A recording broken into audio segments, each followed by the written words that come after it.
All right, well, welcome everyone. So today I have the amazing privilege of having Brittany Perez with me, and we're going to be presenting a nice little webinar on selling like a boss. So what does that mean? Selling with authority, right? Selling with a little bit of gusto, not necessarily using pressure, but, having confidence and having expertise. And I'll kind of do a little bit or let Brittany introduce herself with a slide here if you want to kind of go first, just so if anyone doesn't know who you are. Hi, everyone. I'm Brittany Perez. I'm a family nurse practitioner. I've been in the aesthetic field for about 13 years now. I was in plastic surgery for 10 years as a clinical nurse, and I first did Botox on the surgical patients that would get the free Botox after the breast augmentations, and I ended up being really good at that. So the plastic surgeon decided to train me further in dermal fillers, and I just really have such a passion for giving confidence to people, and that is kind of what built my own confidence, was getting chin filler. After my wedding, I was like looking at my side profile photos, and I was like, something's not right. So just having that experience myself really made me love it. I loved working in plastic surgery, but I really wanted to cultivate my own team. We are huge on culture of our team, and we do tons of education. I had Method Aesthetics Academy before that for a few years, and that is our training company where we do very small group class training. And with that little experience of owning a business, I felt like I was ready to open my own medical spa. And so 3 years ago, I opened Mila Medical Spa, and it has just expanded so much already. We are going on our third location and probably our fourth in the fall. And really, it all comes down to taking really good care of our team and taking really good care of our patients. I love doing things like this because more than anything, I love sharing my knowledge with other providers. I have a passion for educating. And actually, before I worked in plastic surgery, I was a clinical educator in the nursing program. So I love teaching, I love mentoring, and I'm just here to, help and answer your questions. That's great. And they can get a hold of you directly at your personal email. You were very gracious to share that. So if they've got any Yes. questions or they want to follow up or, find out maybe a little bit more, but I know you kind of spoke on method, but I put, just for transparency, I mean, we are here to kind of promote a little bit about what we both do individually and in our businesses. So maybe just for a moment, kind of talk a little bit. I know you said small group settings for method, but like who's a good fit for signing up for any of your programs? Primarily, we really do cater to newer injectors because our classes, like our level 1 and our level 2, are giving you that framework to be like a really safe injector. And I think that's what's missing from a lot of programs is also going over what to do when things go wrong. Because the reality is that the more treatments you do, you're just going to have a higher risk of having a complication. And I feel like complication management is lacking from most programs, in addition to having one-to-one instructor to student teaching whenever you're physically injecting. In my experience, most courses have, 20, 30 people, and you don't really get that hands-on time with your instructor. You're really just hoping that you're doing everything right. So I think that's the primary differences between us. We also offer ongoing mentorship because, again, once you get out in the field and you start doing things, questions are going to come up. And I act as a long-term resource if you have questions, or, if you do get a vascular occlusion or you do have an allergic reaction, it's an availability for you to call me and say like, hey, I need a little bit of help. Well, it's way better than the Facebook group at times of just like, hey, what am I looking at? What am I seeing? So that's a wonderful resource. A little bit about me, if anyone doesn't know who I am, my name is Brad Ferris. I own a series of companies, but ClinicGrower would probably be my most publicly known one. I'm also a coach inside of the largest Facebook group that we kind of have in the community, and there is a resource for anyone that wants to help scale their practice. I'm really passionate not just about clinical education, but actually scaling the practice.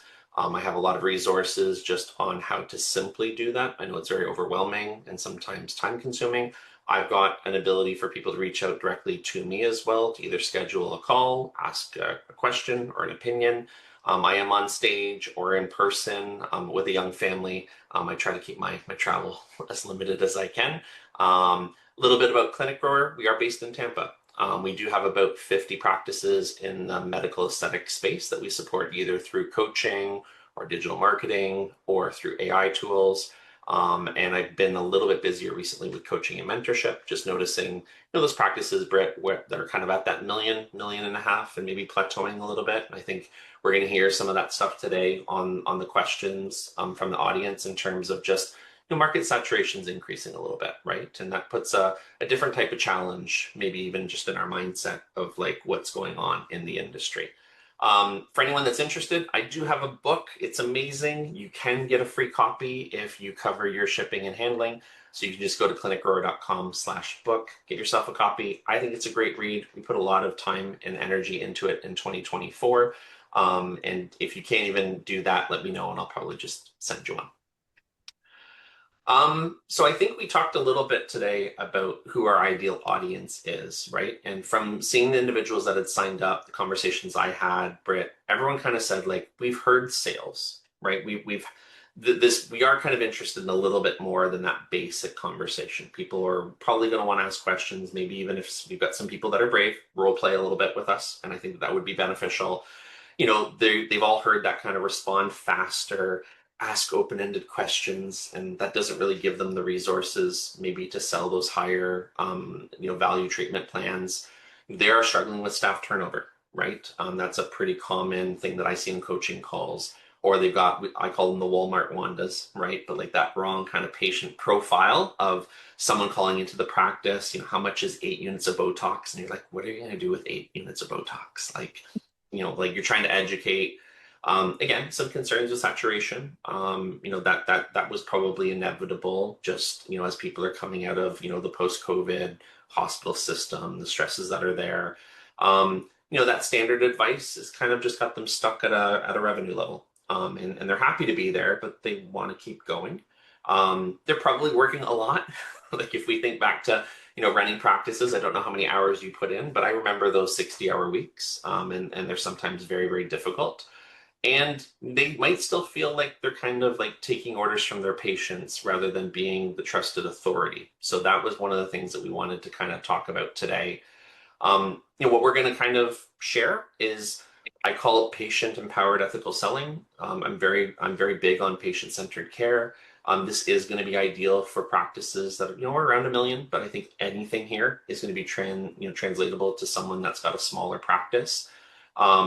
I'll be interested to hear how you handed over the marketing so that you could be at the bedside, a little bit more with your patients. And I've got some great ideas around that as well. Multi-year treatment plans. Some people haven't even thought of having this conversation, but I'm very big at starting that conversation right at the very first visit. And I'll kind of explain why. I do think the dirty secret for us in our industry is not a lot of people know how to handle the objections, the hesitation. And I think that that's probably something that we'll speak on a lot, that these patients, there's this uncomfortable uncertainty sometimes when we're new and we're selling something that is worth a lot of money. What does follow-up look like? I've got great programs and expectations, but I'm interested to hear what you guys have at Mila. And then just when you have other people selling for you, right? You've got these 3 locations, you've got this bigger team, what are you doing in terms of coaching, right? How much time are you spending in mentorship with them? What does that look like? So does it sound good to you? Sounds great. I Wonderful. love All all right. of these things. Okay. So for everyone that's in the audience, please, the chat is now open. We kind of troubleshooted that at the beginning of the webinar. If you've got a specific question, you came here for a specific reason, you would like us to address a certain topic, obviously we've got our content here, but we will pause. You don't have to come and ask the question. I will say, I like when people ask and they can join us and then kind of go back to the room. I am a very interactive coach, but post that in there. Amy's there to kind of help facilitate a little bit. But the first question that I got when I first approached you and said, hey, I'm going to do this with Brittany, discounts and incentives. Talk a little bit about, you're in a competitive market because you do have quite a few competitors in your Sure. market. Yep. How have you approached this, not just from the beginning, but kind of in the intermediate and now where you are today in 2026? I think this is something that every practice has to consider because even as busy as we are, we have slow seasons. We now that we've been in business for nearly 3 years is really planning and projecting ahead for those slow times so that we don't get into the discounting. And so we have an entire Google sheet that has January through December for the following year, and we're kind of planning ahead for when we're typically slow. I think in the first year of your practice, you don't really know what's what, and you're just trying to pay your lease and make sure that you can, keep the lights on. And so I think discounts are happening more during that period. But anytime after a year, I think that you can look at your past year's P&L and see like what time was I busier, what time was I slower, and plan. So you don't get into that. But for me, if I am going to offer a discount in my practice, I want it to come across as not desperate, right? I think that is the most tragic thing is to say, look at my empty schedule. I'm offering you a discount because I'm not busy enough. And that is going to determine what type of patient that you attract, because the reality is whenever you have patients that are coming in for a discount, they're just hopping amongst different practices. And, even whenever we do promotions for certain things, like we just did a Moxie promotion where we did face, neck, chest, and hands for 800. And normally it's just that for the face. And so people will come in just for that maybe typically are at a different practice. And of course, we're hoping in that moment that we're going to consult them and treat them and give them the best patient experience that they stay within our practice. But we do those things very rarely, because we want patients that are with us for the long haul and that they are with us because they trust our opinion and they want to build a long-term care plan. Like you mentioned, we've been doing 1-year care plans almost since we opened Mila, and that has totally helped us not having to offer discounts because we have retention already. And of course, Brad, that also comes down to like formulating memberships that make sense and making sure that you're having patients that are coming back to you because they do get a tiny discount on services, but it's because they're loyal to you. And so that's really where your discount should come into play. The other way that we use discounts is really the opportunity to train our providers to make them experts. And that comes in the form of model calls. So instead of saying like, hey, $3 off Botox, it's, hey, this is the price for this because we are training this provider and you agree to be used on social media. And so we consider that not really a discount for us. We consider it marketing dollars used. And so we just kind of frame it different in our minds. And then whenever we think about incentives, I think something that you recommend as well is developing packages. And so, you're incentivizing them to do their 1-year care plan. And so a couple of different things that we use in our office that are really successful are incentives to do a package, meaning we do resets. So one of our most popular packages is the neck reset, and that's $1,500, but they get 1 syringe of Radiesse, 1 syringe of Belotero, 40 units of Xeomin, and a CO2 cool pill, and that would normally be $3,600, but they're getting it because it's still only a 30-minute visit. They're already here. We've already consulted them. They're already numb. And so they're getting this really wow result that we can then go and use on our social media. And so they are getting an incentive price for that. And then we also have, like a full face reset that includes 4 syringes of biostims or filler. It includes a laser. It includes a few skincare products. And it's a reset. It's a package. And so I think that's the best way if you're going to do discounts or incentives is to make sure that you're going to have a wow result at the end of it. Yep. I'm just writing some notes because I had some great thoughts. I mean, I love how you started off that conversation talking about margins, right? It's one of the most uncomfortable conversations that I have with coaching clients coming in and going, okay, here's the spreadsheet. I need you going through all of your invoices and writing down kind of where approximately you are. And I think before we even have a discussion on discounts and incentives, we have to know where we're at because your cost base is going to be different than my cost base here in Canada. It's going to be different than someone else in a different part of the country, at a different volume. You've got to be able to operate a healthy business. And I think it's uncomfortable. Like we don't love looking at, maybe Botox brand Botox, no offense to Allergan, and being at maybe a 30% gross margin, and having something else like Dysport where we might be closer to 43, 45%. But before we get into that discussion, we kind of do need to know, like, what is our cost? Like, what is going to be there? Not just for ourselves, but even for another team member, because, we're discussing compensation with them. One of the things that I talk a lot about is before we get into these deeper conversations with patients, are we talking about maintenance? Are we talking about correction? Because again, that's going to change where I go based on percentages or dollar amounts, right? Someone coming in for maintenance, I can't give them 40, 50% off. That's probably not going to be something that's there. But again, someone that's coming in for a heavy correction, they're going to invest long term in maintenance. They're a great prospect for a membership. So I like to kind of, when I talk about incentives, I don't like discounting. It's a dirty word for me. I always tell practices incentivize the outcome that you're looking for, right? So when will I offer a discount? When will I offer an incentive? I will almost always do it if it's required to book the second visit. Because again, the dirty secret in our industry is a lot of practices are struggling to book that second visit. So whether it's a $25 new patient gift card on maybe a $300 purchase or a 50, I'm going to use that as a tool when I'm checking that patient out of saying, hey, I'd love to get you on the books. What do I got to do? Right? And that's And go ahead. I was just going to say, one of the best promotions that we did whenever I first opened was kind of to get them to come to their next visit. And on that day, like if they came in, we gave them $100 towards their next visit whenever they came in. And so it could be any amount, but I was just going to say that was one thing that was so successful to us because you're not getting anything today, but we want you to come back and work on this care plan. And this is what we're giving. It's really hard to sell a membership at that first visit. Yeah. It's really, really difficult. And where we see the success with practices is getting them in the second, the third, the fourth. That conversation is once you've built that therapeutic relationship, you've got that trust, you've done your follow up, it's so much easier. And again, using packages, a lot of these patients in their head, they're thinking this is a one stop, one shop, one fix. But we're dealing with lots of levels of skin, and they're not thinking about what that investment's going to look like for 6 weeks down the road, 6 months down the road. So, I don't know what you name yours, but I love naming the packages related to the time and the investment and the outcome that that person's looking to get with you at the chair side.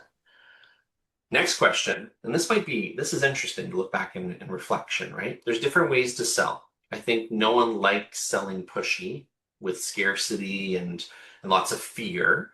But I would consider you a world-class expert at this point in time, right? What did that transition look like for you initially selling to get to this point? I think that it just comes down to building confidence in yourself. In the beginning, like you were saying before, I can think back whenever I first started and I would just do whatever the patient said. It was like, okay, whatever they needed. And you eventually have enough information to, especially if you're pressured by your employer to, make a certain amount of revenue for the practice. And then, you're telling them things maybe that they could use over time, but it's not necessarily the best treatment for them because you're thinking about your financial needs instead of what the patient actually needs, what's going to make them look the best.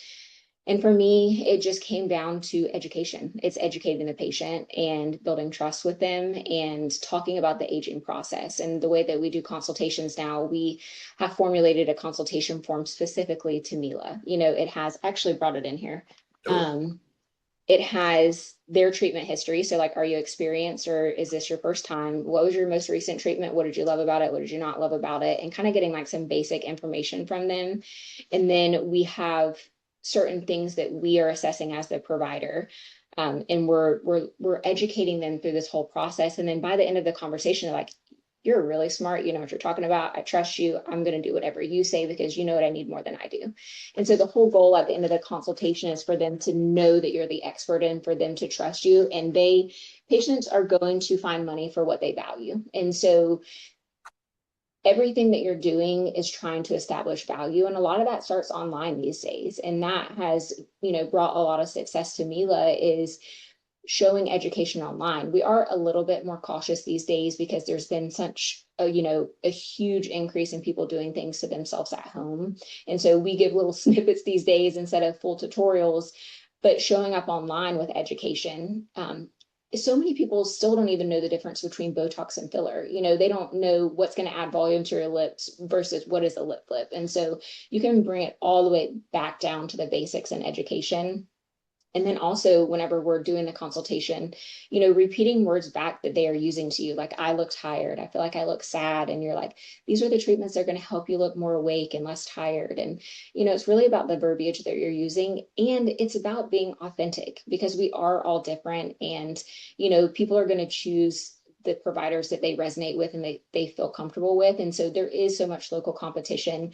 But, I truly believe that Mila is the best and we value education and we teach our providers to value education. And every single person that works here knows I don't expect you to make a certain amount of revenue. I expect you to give a patient a care plan that benefits them. And so we're not faking anything. And, we don't have to be salespeople because people trust us. No, I mean it's the satisfaction and the results. That's Yep. ultimately what the best patients are coming for, right? They want the Yep. best experience. Sometimes it's a hard conversation, especially someone who's never invested the appropriate amount in based on their age or maybe their anatomy. But no, that's wonderful, and I love that. So again, there's people probably in the waiting room that have product that's about to expire, and again, like remember those days. Sometimes you do got to be a little pushy, right? Just to kind of, but that's something for everyone to work towards, of course, right? In terms of Yeah. Yeah. their goals overall. Yep, for sure. And I do use, like if we do have product, because we still, as a huge business, we still have product that is pushing the expiration. And that's my opportunity to encourage my team, like, who wants to get some social media content, like get some people in here, like, let's not let it actually expire because that's a waste of money, but let's at least get the person in here and let's use this product and get some good social media.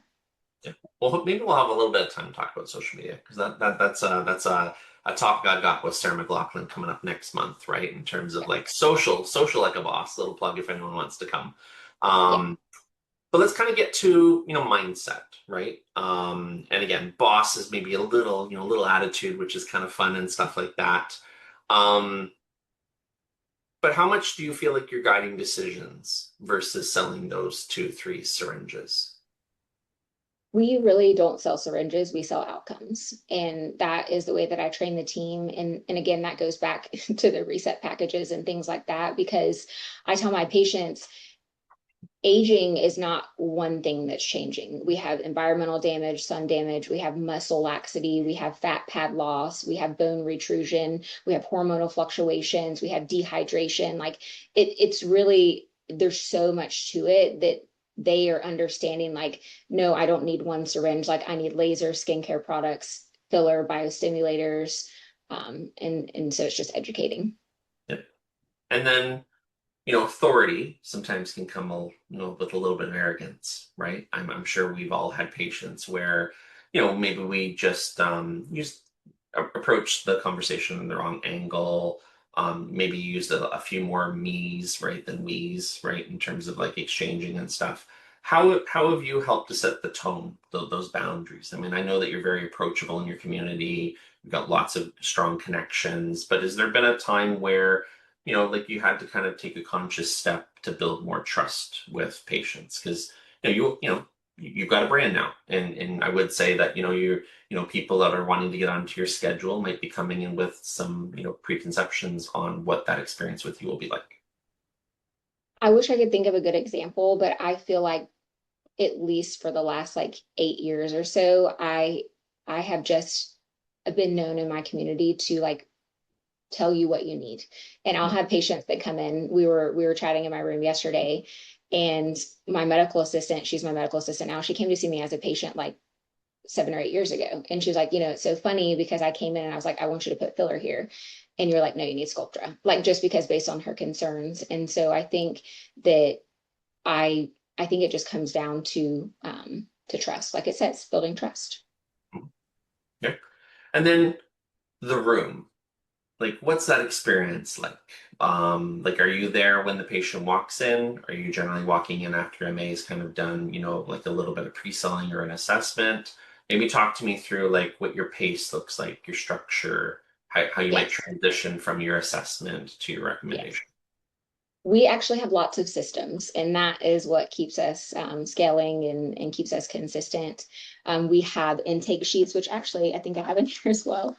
We have chart prep sheets, and I have two medical assistants in my own clinic. One of them is a patient experience person who's going to offer them our menu, our comfort menu, take their photos, take their Visia, and then bring them back into the room. My second medical assistant is an esthetician and a medical assistant, so she works them up, briefly talks about their goals, their skincare that they're using because she's an expert in that, and kind of gets a baseline for me, and then I go in and I do my consultation. But the chart prep the day before has a lot of information about them based on their EMR stuff that they filled out. And so we have such a specific process. And in addition to that, before they ever set foot in our doors, we send them an email that says what to expect, like the check-in process, who's going to get you back first. This is an introduction to Megan. This is all about her. This is how she's going to help you. This is an introduction to Heather. This is Brittany's other medical assistant. It has a little introduction about me, what's going to happen in the room, the care plan process, and the checkout process. So they have complete built expectations before they ever come in to see me. And I find that that really helps patients feel comfortable because patients are anxious whenever they come in. A lot of them are, especially if they've never had any aesthetic procedure at all. They can be very nervous. And then I also train my girls whenever they come in because we are a very busy clinic. We're seeing 20 to 25 patients per provider clinic, that they don't make it feel rushed. That all my girls, whenever they're bringing a patient back, they sit on my stool, our stool, and they like sit down and they take a second instead of standing and hovering. And just sitting makes it feel like they're spending more time. So That's lots of level. processes. Yeah, Yeah.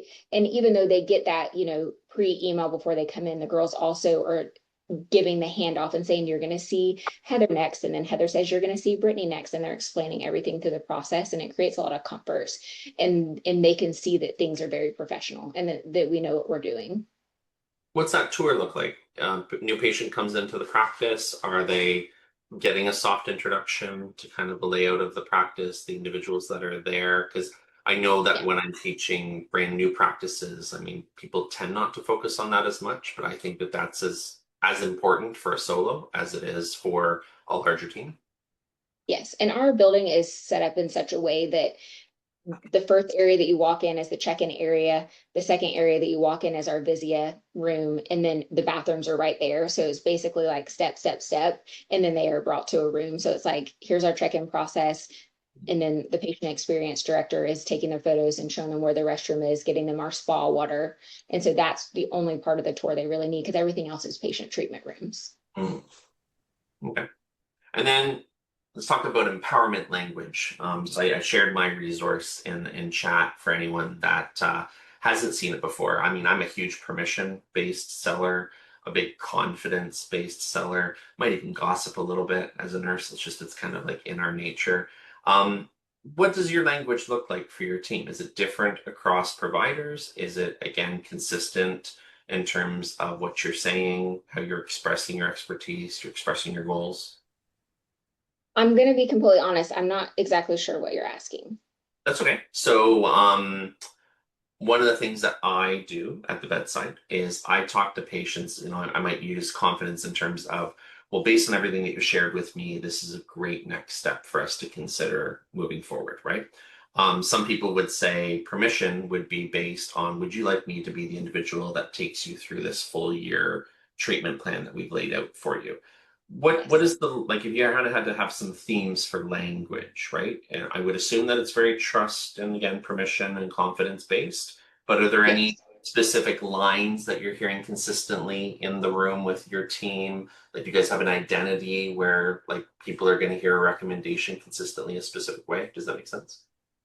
It does make sense. And I'll be honest, I don't have any like specific language that I can pick up on in our workup sheet. Whenever my second assistant is working the patient up, she does, it's that first question of like, could we go over your full care plan today? Or like, would you like to go over your full care plan today? Because she automatically starts going over the skincare with them. And then if they're coming in for one particular thing, like lip filler, would you like to discuss a full care plan? And every time, they're usually going to say yes. And if they say no, I still go in there and I'm like, would you like to hear my recommendations? And then by that point, of course, they're agreeing. And so I guess that would be part of the permissions. And then confidence is in everything that we say and do online and in the clinic. And so I think that I'm sure that we meet each of those boxes. I don't think that we use those exact words all the time, but we definitely do have processes that we use like throughout everyone's clinic here. We call it the meal away. And so we have the meal away with our estheticians and the meal away with our injectors. And we have specific things that we do in facial steps, and we have specific things we do with laser. Like we do right after our laser, we do cold towels, and then we do an astringent soak, and then we do mask. And so it's more of like the meal away process for us. Yeah, and I'll kind of just take a step back too for anyone that might not have caught that initially. So I teach kind of three main foundations. One would be confidence, which, like I said, would sound like based on everything that you shared today, right? Here's the recommended treatment that I'm putting forward into your treatment plan. And I kind of gave them probably about 5 or 6 different examples of how they can use confidence language. Permission would be, would you like me to be that individual that provides you? Because there are going to be patients that are considering a second opinion, right? Evaluating potentially another practice. And then gossip is my most fun. That's where I'll say to patients very kind of broadly, I'm seeing great success with, this treatment or with this technique or with this product. And again, here's our social media, here's our before and afters. This would be a fantastic fit for you. And I'm not necessarily like disclosing which patient that is, but I'm confident in terms of the body of what I'm seeing inside of the practice, and I'm sharing with that because those patients don't. I mean, it is in the back of their mind: is this going to work? Is this going to be effective? How long will it last? What is the cost? I like to kind of generally try to handle those objections as early on in the process as I can. All right, and then persuasion. I mean, sometimes we do have to be honest and direct. Is that something that you found has increased conversion, or do you generally stay away from that? I'm always honest, and I do recommend surgery, and then I tell them that I'll be here, for maintenance. And I actually just had this happen. I had a patient that had really never had treatment before, and she was in her 50s, and I approach it very carefully, and I'm lucky because I'm able to say, based on my surgical background. But in this particular patient, I was like, you're an excellent candidate for a neuromodulator. You're an excellent candidate for laser resurfacing. You're an excellent candidate for lip filler and corners of the mouth. But she was also complaining about her jowling, her neck fullness, and cellulite. And so I was like, these are the things that I can help you with. And based on my surgical background, these are the things that I think that you would be really happy with if you had surgery. And then I can maintain them with these modalities. And so that does also build trust because she's like, okay, she's not just trying to sell me on everything. Because I did tell her, I was like, yes, from a technical standpoint, I could do, Kybella or PCDC to dissolve the fat, and then I could do RF microneedling, but you're going to get like a 20% improvement instead of a 90% improvement. And so kind of walking them through those different things, I think does help conversion because there's always something that you can do, whether that be skincare products, neuromodulator, lasers, whatever, microneedling. And then the things that you really cannot nail non-surgically, then, have people that you can refer to. Yeah. Like, listen, in that instance, I mean, for many patients, something like liposuction over Renuvion is just going to be a far Right. superior outcome for them. And then, great for maintenance, they can still come. I mean, we have lots of, you're down in Florida, we have some practices down in the Miami, Fort Lauderdale, where, I mean, they want that facelift to not just last 10 years, but potentially 12 to 15. So they're going to be continuously looking to invest in all of the right things after they've undertaken, right, either that mini or that full. Yeah. Um, And I just going back to that point, I think one thing that I've heard from other providers is that they fear sometimes referring patients to surgery because then that surgeon keeps them in their practice. And I have seen that. I'm lucky to have 3 plastic surgeons in my local area that they send the patient back to me. Like we have very open dialogue about my expectations and that I want to collaborate with them as plastic surgeons, but that my expectation is firmly that they send them back to my practice. And then I feel very confident in sending them for those things. and that's great. And again, if anyone doesn't know how to build those relationships, I'm certainly happy to help coach you through those conversations. It does depend on the practice, I'm sure. You might just be very, very lucky in your locale, but you can find surgical partners that will still appreciate, right, the surgical referral and send that patient Yeah. back for Yeah. the A lot right. of surgeons only want to do surgery, but a lot of them have, other spas that are connected that have providers. So I do think that's an important conversation. And then there's going to be somebody in the room that again they've been to some selling conference, right? They yellow, not bashing Yellow Telescope, but like there are big programs out there that people can purchase. What advice would you give them if all they hear is, hey, sell based on fear, this shame selling, doing some pressure, doing some scarcity, meaning like, it's only available until Friday. I do see a lot of people in the industry kind of, they venture there because there are more resources. Like it is more difficult to confidence sell and relationship sell than it is to go to kind of the easier ones. What advice would you give them early on in that kind of, I've built my practice, I haven't found my fit yet. My experience is people that aren't selling comes from a lack of confidence in their own skills. And if you can fix that with education, then you have no problems converting patients. I've seen it in my own practice with my providers. You have to dig in with them. Like we have monthly one-to-ones with every single staff member on our team, and we have specific questions that we ask to see where they're at with things. And then we add extra training if they're not confident. We practice consultations on each other. Um, I would say that every single time that I've seen someone that's not able to convert patients or they're not really giving the full treatment that the patient needs is that they're scared. They're scared that they're going to say the wrong thing, do the wrong thing. They're going to charge the patient $2,000 and the patient's not going to be happy. And I think sometimes we just have to get out of our own heads. And sometimes you do have to fake confidence until you have it. But in the background, be watching the webinars, be talking to people like you and I that can, give you some mentorship and go to courses where it's a little bit smaller. I think conferences are good too, but I really never take away confidence from conferences. It's usually more networking. So I think sometimes even finding providers in your area that will allow you to shadow because each person does things differently. And even if you could take one pearl away from a shadow day from a provider, that can sometimes build your confidence as well. But that's typically what it starts with. No, I would reinforce that and say that's what I mean. Amy and I are pretty much role playing once a week, Yep. in various situations. And Yep. for the individuals that are watching this, where they're like, it's just me, I'm by myself, go find a peer to role play. Yep. Come to a Yep. call with someone like Amy and I and role play. I'm using very specific phrases and wording that I'm very comfortable with that in my, approach. I'm again 6'4". I'm a fairly large, individual in terms of frame. You may adapt what I'm saying in a totally different way, but it may work for you and it may work Yep. for patients in your location. So if you're struggling to find those words, honestly, the best thing to do is to hear how other people use those words, and you'll end up finding your fit, and then off you go, which is always great. And I will say one more thing that's not directly sales related, but um, again, when it comes to confidence and newer providers being nervous and they're not selling things, I have also found that sometimes it comes to fear of complications. And so we briefly talked about that in the beginning. But when we talk about running through things, I would also recommend that if you haven't already, do a VO run through protocol in your own clinic because that will build confidence as well. And make you more likely to do more procedures on people because you're not nervous about something bad happening. Yep. And do you have a Patreon or no? Yes, yes, You I do. do. So It's there you in go. So we'll have to give that a plug. So I know a lot of people are looking again for that mentorship and resource, and even just hearing how people are dealing with various complications. Right.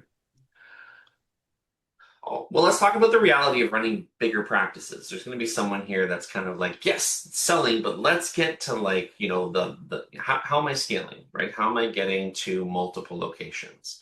Um, how are you dealing with no-shows? How are you dealing with, kind of maybe a little bit weaker lead follow-up in the practice? I'm sure you've got a great team at the front desk, right? Kind of answering calls and things like that. But, what have you seen is successful to kind of start plugging the leaks, right? You got a full schedule and then it might go down a little bit because of weather and stuff. Like, how are you combating that with the locations? We do a 48-hour cancellation policy. Okay. If you cancel within a 48-hour window, you do pay a $100 fee. And of course, there's going to be people that, you know, they gotten there was something with their car, or their kid is not feeling well, or they're personally sick, and we totally respect that. And so everyone gets a one-time forgiveness fee. And Okay. so the first time that this happens within the 48-hour window, we're like, we totally understand. And then in the future, we're like, in the future, if there is any cancellation, you've already used your one-time forgiveness at Mila, so there will be a $100 fee. And so we just set that expectation for them that, like, we understand things happen and we're giving you a freebie. And then in the future, we really hardly ever have no shows. I have one patient, one of my provider has, she's had 8 no shows at our practice, which sounds crazy. So we actually had to set something up specifically for her that she had to pay a certain fee before she could come in. But that's very, very rare. And otherwise, we really don't have no shows because we've had people say, well, I was going to cancel, but I don't want to have to pay $100. So now I'm coming. And I'm like, perfect. So Yeah, no, I call that often in practices. I'll tell them call it a VIP list. yeah, But basically, it's the habitual no-shower that just doesn't have a good control of their calendar. It just yeah, means that you will prioritize getting them in, but they got to prepay for whatever that treatment is, so that when you do make that concession to maybe fit them somewhere into the schedule, it's not a reward for the bad behavior. yeah. And I think that that's great. KPIs, what are you tracking inside of the practice, either per location, per provider, per schedule? What is kind of at a high level your key performance indicators look like? Our CFO tracks all of these things. We have an entire spreadsheet of all of the things that you're mentioning there. We have even 5 more. But I think one of the main things that we track is utilization, utilization of each provider and utilization of each room, because obviously that's one way to look at how well we're doing. And we're looking at, net profit over gross profit to see what things look like. Um, so he runs so many different things for us, but we track a lot of KPIs. And then even for individual roles like our social media, she has specific goals, and if she meets them, she gets a bonus. If this video gets 100 likes, or if we get 100 new followers within this 2-week period. So each different role has their own set of KPIs. That's great. And then you did talk a little bit about retail, right? Skincare. Yeah. How big of an impact or a focus is that for your team? It sounded like they're kind of doing quite a thorough intake, and then obviously, advocating and selling on the post visit. We could definitely increase our skincare revenue, like product purchases, for sure. I think it's closer to 15% of our revenue. I think it could certainly be higher. But that also comes with confidence in our providers. And so we continually train them. We do daily huddle every morning. That's a 5-minute huddle to say, like, how many patients do we have today? Like, is there any overlaps? Who's going to be the backup? And then within that, each day, someone has a skincare product that they teach us all about. And so it's always a learning opportunity, and it's very quick, but it's very effective for a large clinic.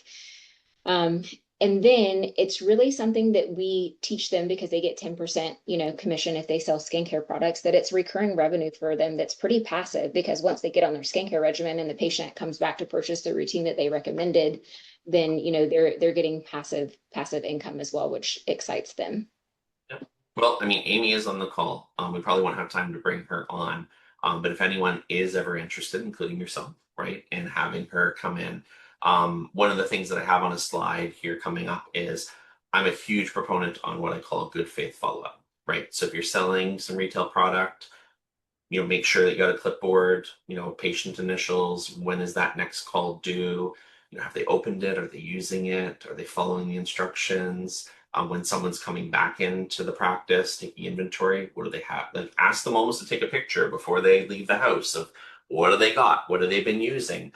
Having that as a priority will absolutely increase the sales, and it's just such an easy conversation to have with a recurring patient around what are you running Yeah. out of? How's it working? Right? Are you seeing a difference? Let's make an adjustment. Those are things that, rather than it being a hey, go sell more product, it's a really easy strategy for a newer injector or a newer staff member to say, like, I can do that. Like, that's definitely something that I can focus on and prioritize.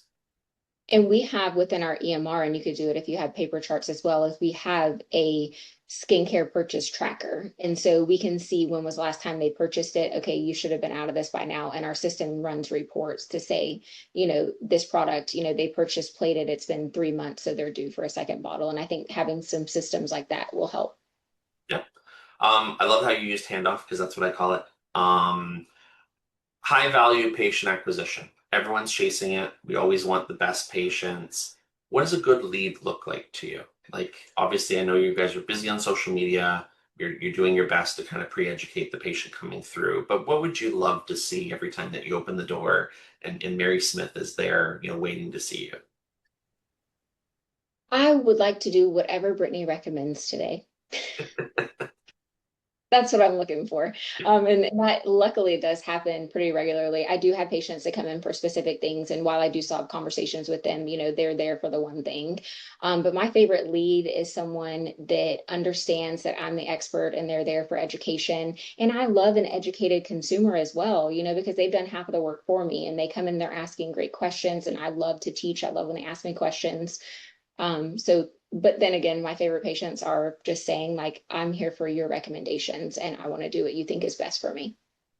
So my secret request to everyone that watches this, including you, is I have been a bear down everyone for probably the last 5 years. You've got before and afters. Are you narrating them? Is that something that you're putting out on social media so that people can kind of hear your interpretation?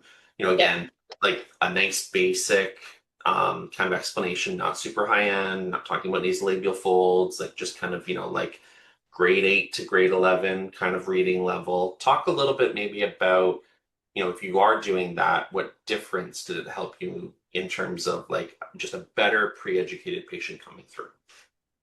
I think that a lot of times it resonates with a patient because they have that same concern. And then they come and they're like, I saw this transformation of this patient, and I feel like I look like their before photo and I want to look like their after photo. Because sometimes when patients are just looking at a before and after, yeah, you can have something in the caption, but it still doesn't really speak to them because there's no story there. And so storytelling on social media has just become, really important, and letting people learn your personality, but also, like, let them feel the emotions of how much better this patient feels, and kind of speak in that language as well. Put that patient up on a beautiful pedestal, Yep. inspire that next group of patients coming through. Sarah and I are going to touch on this in detail. And again, I've got great scripts. If anyone's like, I have no idea what you're talking about, Brad, like, what do you mean? But I always play the game with my wife. She's a dietitian by training. I will show her before and after of a client, and I say, what do you see? And her response sometimes is very humbling. Like, she'll sit there and she'll go, well, she's shinier, right? Or like there's less wrinkles around her eyes. But it does give me a little bit of a perspective of like what is a general patient prospect in the community seeing from our social media. Like we're the experts. We look at that and we go, oh my goodness, look at this transformation. It's incredible. But did we really help that person understand what they were doing? So I was going to kind of show an example of I'll just kind of make this a little bit bigger. But like Shanita, I don't know if you're connected with her at all, Britt, but she's over in Fort Think Lauderdale. so. Yeah, Glore Medical, one of our clients. Like this is probably outside of what everyone would be brave enough to do on this call, other than her team. But they've got basically, all three before and afters, front, side, another side profile. They've got the total investment that this patient has. There's a video there of the provider interacting with the patient, of basically, like again, very nice, simple description of like what did they do. So, she's got patients flying in from Atlanta basically with a printout or a screenshot of this and saying, this is what I'm looking for. And of course, not every patient can, get the exact outcome that someone else is getting, but that ends up being very inspirational for the right type of patient. And I mean, again, that patient's flying over multiple practices to get to that market to see her, to get that outcome. So that's something that we could talk a little bit more in another follow-up, but I love that you're doing them already. Is it just you that's doing it, or is your whole team kind of narrating and kind of drinking that Kool-Aid? Right now, it's our injectors. I would definitely like to get our estheticians on board. And just more recently, I have convinced them to also get Visias because that is one of the most important, um, positions that should be getting the Visia analysis because they're changing the skin more than anything. They're not really Not changing everyone, the and I'll say, not everyone knows what a Visia is. So what we're talking about is oh, a device. imaging. Yep, a device that basically does all the pre-imaging. I believe it actually gives quite detailed instructions. It's something that, it's easy. It's easier for a patient to do as they're walking into the practice. You're seeing another patient, right? If you've got a good transition going from room to room. And it just, it does help the patient feel like we are taking that good detailed look of like, where are they at right now? Where do they, and we're having a discussion with them where they want to go. Yeah, but any photography, we do use Visia, but any photography, I would like to have our estheticians as well describe their treatment process and how it improves their life. Yeah. I think we went over most of this. I mean, I call treatment plans transformation plans. That's a bias that Amy has given me here over the last 6 months. When you're presenting a recommendation, what does it sound like? I mean, I know you kind of said like it's not like a very specific phrase or a repeated type of thing, but what would that sound like in terms of a patient that's coming in for a pretty typical, Botox or filler recommendation? I think visual references are the most important because you're saying a lot of words and they're hearing a lot of things and they're nervous. So they're like picking some things up and the other things they're forgetting. So I have the whole initial consultation where I'm formulating, like what are their primary goals? We're prioritizing things. I'm educating them. And then we pull out our 12-month care plan. It has the separate boxes for each thing. And I visually show them what they're going to need, remind them why they need it. Pricing is written on there. I provide brochures for everything. And then after that initial consultation, a lot of times we're doing maybe some talks or something like that. But after the initial consultation, we have them come back a couple of weeks later to go over any questions that they have and start their treatment one. If they don't treat that day, they're coming back after they've kind of figured everything out and treating. And I'll just kind of pause on this one again. If anyone's got access to the full framework that I put into chat, you'll see this little abbreviation called TFR and wonder what the hell that means, right? Like GFR. I'm like, no, it's TFR. It stands for a framework that I have called time frame result. So one of the things, Britt, that I do with patients, and I ask our teams to do it, not just when they encounter the front desk or when they come to the room or when you walk in, is we always give the patient the intended time that we're going to spend with them, the frame, which is what we will expect to happen here in the short segment that we're with the patient, and also the result, right? Not necessarily promising, but like, my intention here is to start treatment today, right? Or my intention here is to have a discussion with you about this technology or this service or this product. I always kind of in my head cringe when patients say, I thought this was going to happen, which means that, we just did a very poor job of helping them create expectations, or we weren't participating with that at all. So I really think that the best patients are the ones that you're helping to control just the time and the expectation and what's going to be happening. If you're hearing patients say, I thought this was going to happen, that's a training I would love to do with obviously anyone on the call. And I've got some great recordings of that.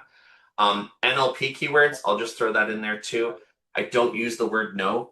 It doesn't mean that I just let patients do whatever they want, but I'll replace no with let's, and I'll move that patient to a different conversation or a different track. I don't use the word if because I feel like for a lot of women, especially, it displays a fork in the road of like, should I do it or should I not do it? So I'll say instead of if, I'll say when. So when you agree with the treatment plan, right? When you come back for your next visit. And we don't use the word need. I just find like people judgmentally, like I can see it in their face. So I almost always share with them, instead of using the word need, I'll say benefit. Here's the benefit that you'll receive, the benefit that you'll see, the benefit that's going to be coming from this treatment. And again, I think that there's subtle little changes that anyone here on the call can use. But you will actually see a little bit of a slow increase in your patient treatment acceptance. And those are things that I think are just generally good for everyone. Yes, I just have it there. I don't use no, if, or need. I just replace them with let's, when, and benefit. You are selling some big stuff, Britt. How are you price anchoring? What's that conversation? Someone has to talk to this patient to get a pretty good understanding of, like, do they know that it's going to be $7,000 or $700? Walk us through, in an ideal situation, how are you guys having this conversation around price, which for us obviously is investment, not necessarily like the cost. But how are you approaching that? Most pricing objections come from the patient not seeing value and they don't see how it's going to actually benefit them. And if they're objecting to your care plan, you're needing to go back and do some more education. You're needing to go back and figure out what step did you miss, because obviously you know that this is what they need. Now, some people flat out just don't know how much aesthetics costs, and they do truly have a budget in order to keep their lights on at their house. And in those cases, we have patient financing options. They're not our favorite thing because they take 10%, but they're still there for patients that want to invest in themselves. And we want to offer that because everyone deserves to feel confident. Um, but really, I think it comes down to breaking it up and saying, like, this is my treatment recommendation. And, you know, I discuss budget with them. I'm like, what is the comfortable budget, for this treatment today? And then for the other, 3,000, 4,000, whatever amount it is, we're gonna do it during this part of your 12-month care plan. And I think that it's not as overwhelming to them.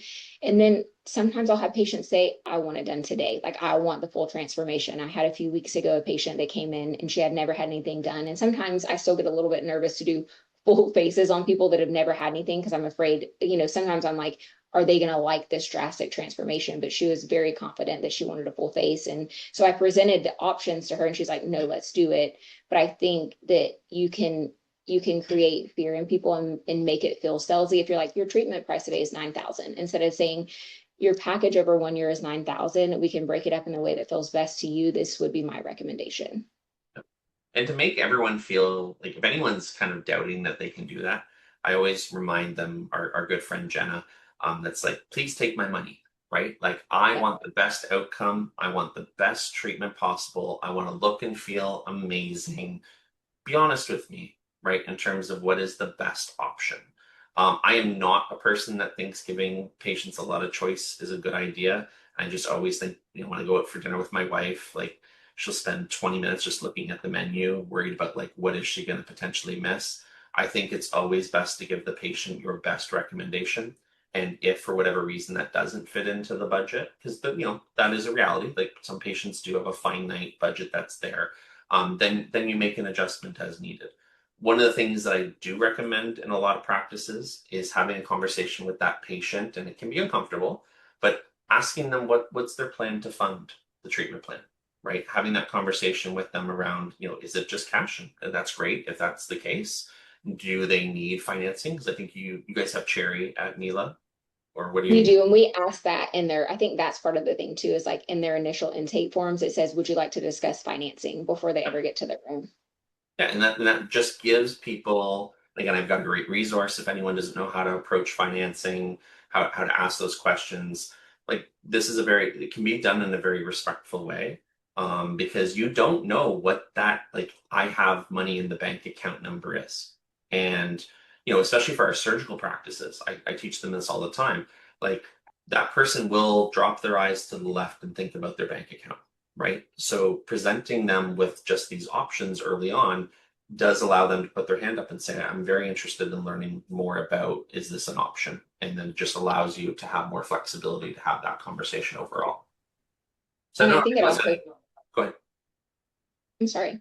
I was just going to say, I also think it comes down to your belief system and yourself, and in finding, knowing that you're bringing the value. And it comes back to that confidence conversation in yourself, because I know what I'm bringing to this patient. I know how much value I'm bringing to them. So I'm not afraid to tell them the cost because it's worth it. I believe that it's worth it. And I think the first step is, as a provider, believing that you're worth it. And then the patient will also believe that. Yeah. Um, you touched on this, and this is kind of usually, again, an uncomfortable conversation, right? One of the recommendations I always give to practices from documentation is, that the patient basically verbalized understanding of risks, costs, and of treatment. Have you had any big chargeback, scary refund situations? Any advice that, over the years you would want to give to someone, making sure maybe they've got a really good consent in place, or, how you're approaching kind of like that buyer's remorse, right? I mean, I think everyone's afraid that they're going to get that, call 4 days later and say like, I hate my lips. How have you dealt with that over your career?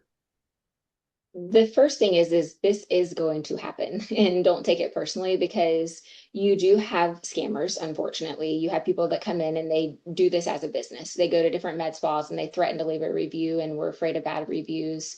So first of all, it will happen at some point. The most recent example, we've probably I would say maybe 3 refunds in 3 years, so like one a year that we've had someone request a refund. And sometimes, like I would say at least one of the times it truly was us not meeting their expectations, and it was a lack of education on our part. And so, we take accountability for that. So I think each situation is going to be different. With the most recent case, it was actually quite interesting, but this patient had permanent brow makeup, and she had said yes to the photos, but there was something, she had acne on her chin, so she didn't want her chin shown, only her, upper eyebrow area. And she messaged the provider on Instagram, and the provider took it down within 30 minutes and just completely took it down. And then she called our office the next day and she wanted a refund. And so my partner was like, "Are you unhappy? Like, tell me what happened." And, we have recorded calls. And so I listened back to the call and she's like, "No, I love my brows. Like, I'm happy. I want a refund because my photos were posted with my full face and I didn't want my chin showing." And she emailed us back and forth multiple times. And at a certain point, I was like, is the $600 worth it to go back and forth with someone or to like risk a review? And then that situation, I explained the situation to her. I was like, "Are you happy with your brows? Like, if you want to come in, I'm happy to assess them." And so what I'm trying to say is every situation is different. And for me personally, if they want a refund, they have to come back and tell me face to face what the Hmm. reason is. And they have to like meet me. I'm like, I'm not saying no to refunding you, but before I process anything, you and I have to like have a conversation in person. And most of the time they won't come back and then they just go away. So I think just setting some boundaries for giving refunds. I think that's a great patient-centered approach, of exactly that. One of the things that reminded me of, again, just giving advice to anyone watching, one of the most important questions that you should be asking at the end of every visit is, how was your experience? Right? I say, how was your experience? Did it meet your expectations? I think Amy's got a different approach. You probably do too. But you almost always want to know, like when I look back at bad reviews for most of our clients, when I really dig deep, there was something that was going on at that visit that someone already kind of knew about. Like I think back to a practice years ago where someone kind of just as they were taking off a pediatric cast, just kind of just touched the skin a little bit, right? And it wasn't anything intentional, but they completely avoided the conversation, and the review was just like full of emotion. And I remember when I really queried that practice, like, what happened? They said, "Oh, well, we knew, but we didn't, we didn't want to talk to her about it." And I was like, "You got to talk to the mom about something like that." Like those emotions are almost always there. Um, but I was just gonna say every situation that I've been in, even when I was in plastic surgery and we had patients that were unhappy, the reality is they just want to be heard. They want to hear that you understand how they feel. Like any situation that you would be in when you're unhappy with something, like you just want someone, you want to feel respected, and that, someone's not just pushing you off. And so I think if you can at least have a conversation that, actually getting to the refund part is very, very rare. yeah, we're kind of coming up to our time limit, so I think we'll kind of, finish off on this slide. But objection handling. Do you have any secrets? Anything you want to pull out of your hat? Is it common for you to? I mean, I know a lot of the time. I remember obviously I came from the fertility world, right? So I have to speak to my spouse, right? I have to speak to my husband. I often looked at that and kind of said, again, do they need that person's permission or do they need their support, right? But Yeah, how would you advise a newer practice or an established practice to handle, because this is uncomfortable. it Like is. it happens. I think the difficult thing with this particular question is there are so many different types of objections, as you're saying. And so I think just looking my eye going to the last one of comfort, which actually is one for me, is having like what modalities do you have? You know, we offer troches, we have Pronox, we have dental blocks, we have topical numbing. We have fans whenever we're doing the laser. So I think that is one of a more common objection is I'm afraid it's going to hurt. And so going through comfort options. I think the other objection is having enough downtime. And so sometimes, you know, I will have the conversation of, well, I really think you could benefit from a DECA CO2, but you can't do that for 6 months until we get into the fall. So let's start with a series of microneedling or a series of Moxie or something like that, because we can start prepping your skin now. So sometimes it's just changing the treatment plan slightly to so that they can start feeling better about themselves until they can have the downtime. So many, you know, so many different objections to different things. But that would just be a couple. Yeah. And my advice to practices is almost always going to be, you know what the common ones will be, right? Yeah. Around price, comfort, fear, potentially partner support. Have these conversations with the patient proactively, right? Invite them into a conversation around them. So again, comfort's a perfect example. How comfortable would you like to be with the treatment recommendations that I'm providing? And if someone goes, well, what do you mean? Well, we're going to be poking you in the face, hun, or we're going to be, like grab their hand, get close, right? Like again, Amy's a huge hugger. I think that physical connection with Me patients is too. really, really important. Um, Sometimes we're dealing with these far too late in the conversation when they can be an easy question on the pre-intake, right? Your MA's going in, can be having these conversations. So, you're gonna snow someone a little bit, right? Like who's gonna be picking you up? Who's your support person, right? Like do you want them here as part of the conversation? Especially on the surgical side, this is something that we teach a lot. Someone's gonna be picking that person up. So it means that they probably should be involved in somewhat in the conversation of what that's going to look like. So, I think if you've got a really common objection, my recommendation would be try to move that conversation much earlier, and you're probably going to actually address it much easier than at the end of the uncomfortable conversation. Okay. Any questions for Britt? Any kind of words of wisdom that you want to leave the group with from today? I think this was awesome and fun. And we didn't get through everything. We could have talked for 3 hours on this stuff, but We'll come back. yeah, we'll come back.